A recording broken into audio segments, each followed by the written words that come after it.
মজার ছলে অপমান, এটা সকলে বলছে। তমালদার সঙ্গে অভিনেতা হিসেবে আমার থেকে অনেক বেশি জানেন মন্টুবাবু, দুলালদা, এরা কথা বলবেন।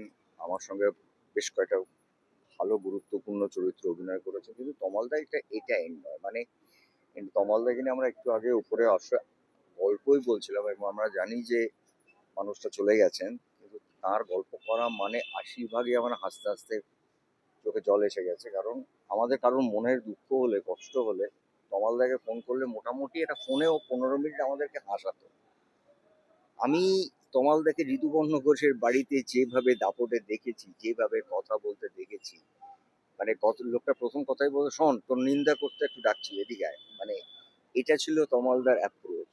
একটা কালারফুল মানুষ ছিলেন। আমি যেটা বারবার বলি, আমি একটু আগে অপুর সঙ্গে কথা বলছিলাম, মানে অপুর থেকে বেশি সিনেমাতে বোধহয় আমি অভিনয় করেছি শুভেন্দু বাবুর সঙ্গে।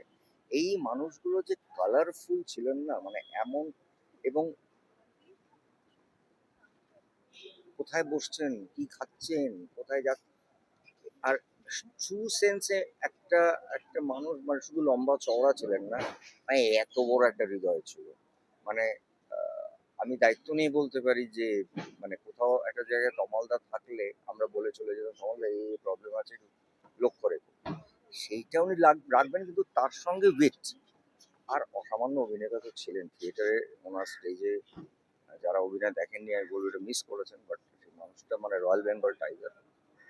কিন্তু আমার মনে হয় তমালদার গল্প আমাদের কাছে না ঠিক মানে থেকে যাবে। কারণ আমরা তমালদাকে নিয়ে এমনিতেও দেখা হলে মানে 10টা কথার মধ্যে 8টা কথা ওনার এক্সাম্পল দিই, এবং কাউকে ছেড়ে কথা বলতেন না। মানে ওনার ছেড়ে মানে এমন কোনো লোক নেই যাকে আমরা লেকচুর করতেন না, এবং সেটার মধ্যে এত মজা, এত আন্তরিকতা। মানে হ্যাঁ, মানে ছেড়ে যাওয়াটা নিশ্চয়ই কষ্টের লাগছে, বয়স হয়েছিল নিশ্চয়ই, কিন্তু কমলদা আমাদের সঙ্গে থাকবেন।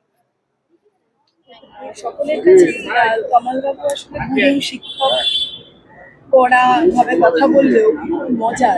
কি বলবে দিদি এটা নিয়ে? মানে সকলেই কষ্ট, কিন্তু তবু কি বলবো, মানে এত এত অনেক অনেক কাজ করেছি ওনার সঙ্গে, এবং মানে মাঝখানে মানে লাস্ট কিছুদিন হয়তো খুব একটা কাজ হয়নি, কিন্তু একটা সময় এত কাজ করেছি যে ছবিগুলোর নামও এখন অতটা মনে নেই যে কোন ছবিগুলো।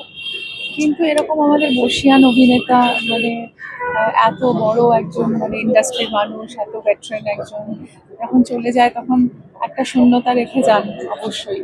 তো সেটাই মনে হচ্ছিল যে আজকে যে সত্যি আমাদের মাথার উপরে যারা বড়রা অনেকেই এক এক করে চলে গেলেন। আমি তাও মানে মানে আসতে পেরে ওনাকে যে আমি শেষ দর্শনটা করতে পারলাম, সেটা আমার খুব ভালো লাগছে। কারণ অনেক দূরে ছিলাম, মানে ছবির প্রমোশনের জন্য নর্থ ক্যালকাটাতে। এত আজকে রাস্তায় এমনিতেও এত মানে ট্রাফিক, খালি ভাবছিলাম যে অ্যাটলিস্ট গিয়ে যেন ওনাকে একটু প্রণাম করতে পারি। তো সেটাই মানে আমি ওনার আত্মার শান্তি কামনা করি, ওনার পরিবারকে আমার সমবেদনা জানাই।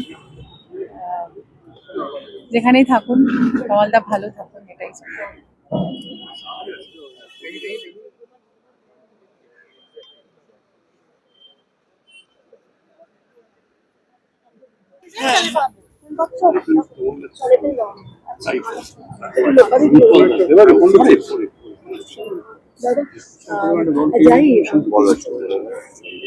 কি বলবো, মানে যেসব বর্ষিয়ান অভিনেতা, অসাধারণ অভিনেতা, শুধু অভিনেতা নয়, তার থেকে বড় ছিল বোধহয় মানুষ হিসেবে। মজার মানুষ, খুব জোভিয়াল মানুষ ছিল। শেষ দিন বুঝে কিরে এরকম একটা আওয়াজ করতো, সেই আওয়াজে আমরা সবাই চমকে যেতাম তমালদা আসছে।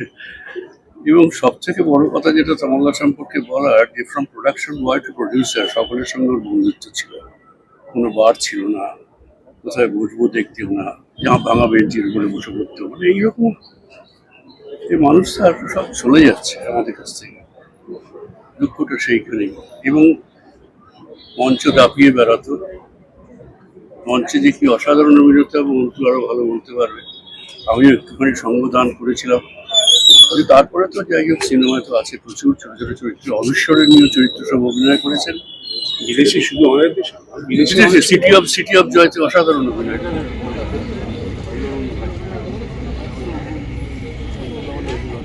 এটা হলো না, এটা তো দারুণ দারুণ সব চিন্তাভাবনা করেছে।